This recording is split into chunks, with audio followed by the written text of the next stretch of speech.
update sa pananalasa ng Bagyong Opong sa Eastern Samar ang ating aalamin kasama si Eastern Samar Governor Ralph Vincent Evardone. Governor of Evardone, magandang tanghali po. Yes, hello po. Magandang tanghali po. Hello po. Apo.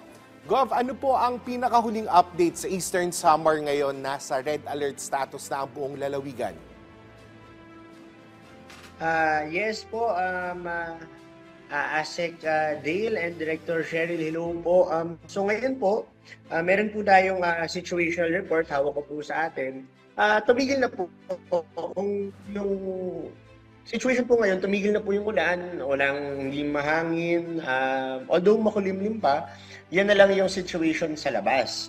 In terms naman sa report po natin, no, galing sa PDRRMO, meron po tayong mga 54,000 individuals that are affected by the typhoon.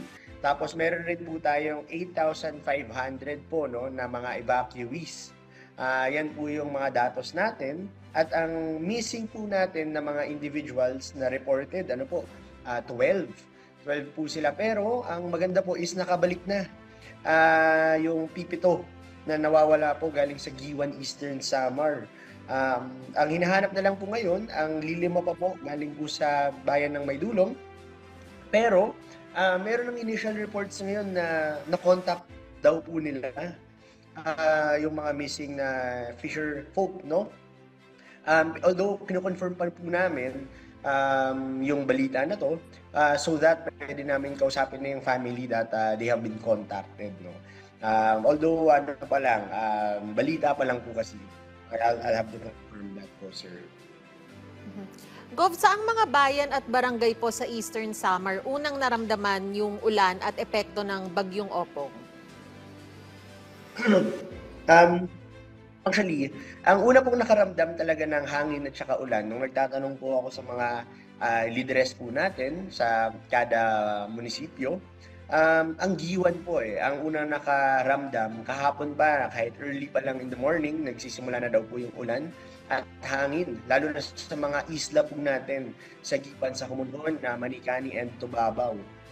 After po niyan, syempre nag-trickle down po yan sa bayan ng Mercedes, yung hangin at ulan. Mercedes, Salcedo, General MacArthur, Kinapundan, Balanghiga, Lawaan, and Hiporlos po. Tapos, meron pa rin paulan-ulan, although hindi ganun kalakas sa iba rin nating mga munisipyo in between. Also, in the northern part po of Canavid, to Dolores, San Policarpo, kung saan po naglandfall. Officially, yung bagyo, Oras, Hipapad, and Arteche. Diyan po yung nakaramdam po talaga ng bagyo po na pumasok. Pero hindi po kami maraming damages po. Base sa mga naitala na report sa amin, galing po sa mga munisipyo sa MDRRMOs, wala po tayong mga major damages. Meron lang tayong isang unpassable road kahapon, pero naging passable na po kanina nung mga 11 o'clock ng umaga. So yun lang naman po yung updates po natin so far sa ngayon. Gov, kumusta po yung pakikipag-ugnayan ng provincial government sa OCD at LDRRMO sa ngayon? Yun po, napakagaling po ng OCD po natin dito sa Region 8. Si RD Byron, talagang nauuna pa actually mag-message para magtanong kung kamusta na yung sitwasyon.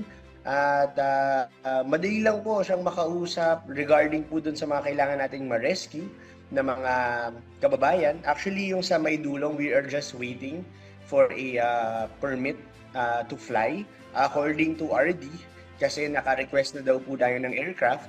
So, mabilis po umaksyon tayo sa OCD. Sa mga MDRRMOs naman natin, I'm happy to say na siguro another reason kung bakit hindi maraming damages, hindi maraming talagang major na naapekto ngayong bagyo is that there were measures taken and done by the municipalities, no, yung preventive evacuation, yung papag-alaga ng ating mga evacuees na pinapakain sila sa mga evacuation centers, and also capacity building with our ERTs, no, yung mga disaster preparedness personnel po namin. Gov, ano po yung mga hakbang ng probinsya para masiguro ang kahandaan ng mga ospital, municipal health offices at pati na rin yung rescue team sa anumang emergency situation? Actually, marami po tayong we capacitate a lot of the municipalities and a lot of our health workers through a lot of our trainings and seminars. No? We have partners with NGOs that actively also help the provincial government in these capacity building trainings for our healthcare workers and frontline workers, no? Especially those for disaster risk reduction and management. Kasi po, as you all know, ang Eastern Samar, matagal po na kasi kaming, kumbaga, na tatamaan ng mga pinsala na parang ganito. So, talagang pinaghahandaan po namin yung mga ganitong bagay. And I'm happy to say that talaga karamihan ng aming mayors rin dito are very hands-on kung paano po sila mag-direct during times of calamity. That's why maganda po yung naging pamamalakad ngayong paghanda namin sa Bagyong Opong. Gov, may mga naiulat din po na may mga barangay na agad na nagsagawa ng preemptive evacuation. Pero may ilan din daw pong tumangging lumikas. Paano po tinugunan ng probinsya ang ganitong sitwasyon? Actually, yung iba na tumangging lumikas, I think if I am understanding if we have the same report, no, kasi nabalitaan ko rin po yan, tumanggi po sila pumunta sa evacuation center mismo. But some of them lumilikas doon rin within the same barangay in a sturdier household, no? So kahit papaano, at least we were confident that nandun sila sa mas matibay-tibay na bahay kung saan pwede sila mag-seek ng shelter. Meron namang iilan na mga pamilya base po sa mga impormasyon ng aming MDRRMOs, yung iiba, nagbibilin po ng isa, usually yung father, para magbantay po dun sa gamit, dun sa bahay. Although, yung mga ganitong situation is track naman po natin yung mga tao na nagpapabilin para rin may data tayo if in case after pag-uwi ng mga evacuees, we can have them accounted for if nandyan pa sila or kung may nangyari po sa kanila. Gov, sa ngayon, kamusta naman po ang linya ng komunikasyon sa mga bayan, lalo na yung mga nasa malalayong barangay po? Actually, ngayon po, so far, okay pa naman yung telecommunication line namin. Even the internet is working, especially if they're using satellite-based internet.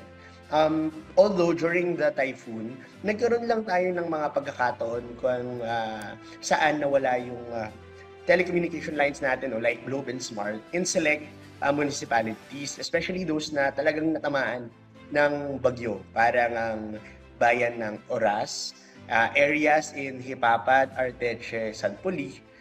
Doon po ang medyo nawalan po tayo ng linya ng telecommunication services. Pero ngayon, okay naman po. Nag-ongoing pa yung electrical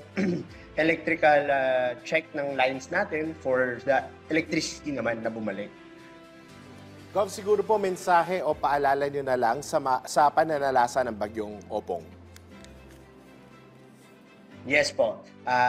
Sa akin na lang po, sa ating mga kababayan muna sa Sinirangang Samar, is nagpapasalamat ako sa inyong pag-cooperate sa atin, sa provincial government, sa inyong mga munisipyo. Nagpapasalamat din ako sa Panginoon na kahit papano, hindi ganun kalakas or hindi marami yung napinsala dito sa atin.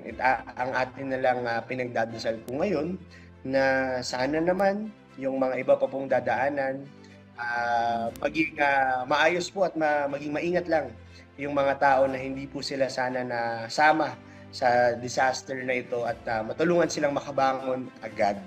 Kasi alam kong nahagip po ng bagyo ang aming mga kapatid dito na mga probinsya ng Samar, Northern Samar, Biliran, Southern Leyte, parts of Leyte also. Pati rin po ang Masbate, parang nakita ko talaga grabe yung epekto sa kanila, and I think Antique. And the other places, sana mabilis po silang makabangon. No? We're hoping and praying for swift recovery po sa ating bansa. Gov, maraming salamat po sa inyong oras. Eastern Samar Governor Ralph Vincent Evardone.